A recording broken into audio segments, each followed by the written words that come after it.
Hello everyone, I'm Paul McElwire Grimes. Jude Law and Nicholas Hoult go head-to-head in the gripping new film The Order. It's in theaters and I want to talk about it. This is Paul's trip to the movies.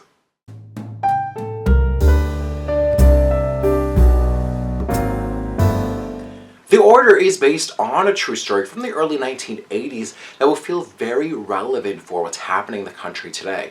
Jude Law plays Terry Husk, a seasoned FBI agent who heads to Idaho and other parts of the Pacific Northwest to track down the location of a white supremacist group of neo-Nazis called the Aryan Nations.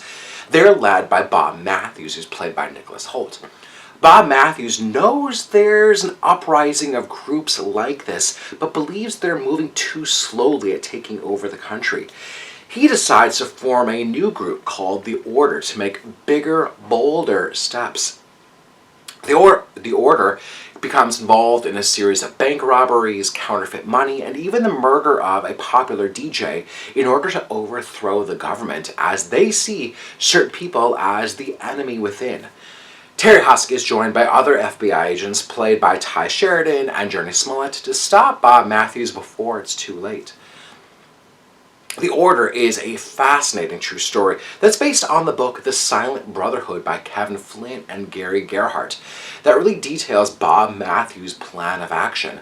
It's a story that seems to have been forgotten until screenwriter Zach Baylin found it and adapted it. Now, it's clear from very early on that there's a need and an urgency to tell this story given the rise in anti-Semitism and hate groups in this country today. It takes place in the 1980s, but could be mistaken for today.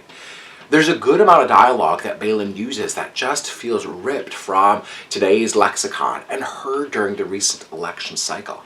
This makes the film uneasy and filled with tension as history starts to repeat itself. Director Justin Kurzel has a really strong focus at keeping this a taut story, despite the multiple angles and tangents that he could have explored. The scope is kept very narrow while keeping the gravity of it all in check. He really boils it down to a cat-and-mouse chase between Jude Law and Nicholas Hoult, while exploring them as fully dimensional, complicated characters. You feel this kind of play out as this kind of game of survival for Terry Husk and the other agents working for him. Jude Law gives a performance unlike anything we've seen from him before. He's not playing the charmer that we're used to.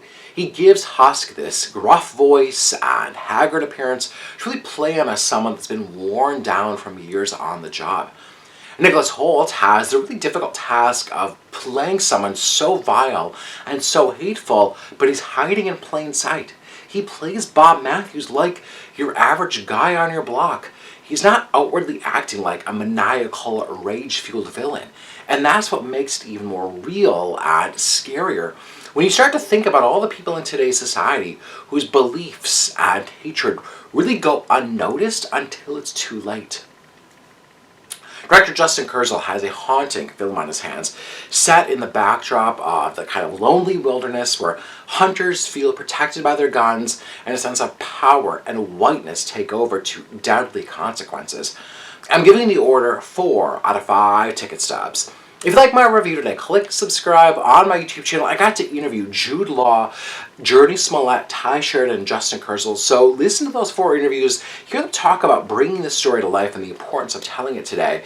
And then follow me on social media at Paul's Movie Trip. I'd love to hear from you. Leave me a comment on YouTube or on social, like I said, at Paul's Movie Trip. Let me know what you think of this movie. If it feels relevant for today, I'd love to hear from you.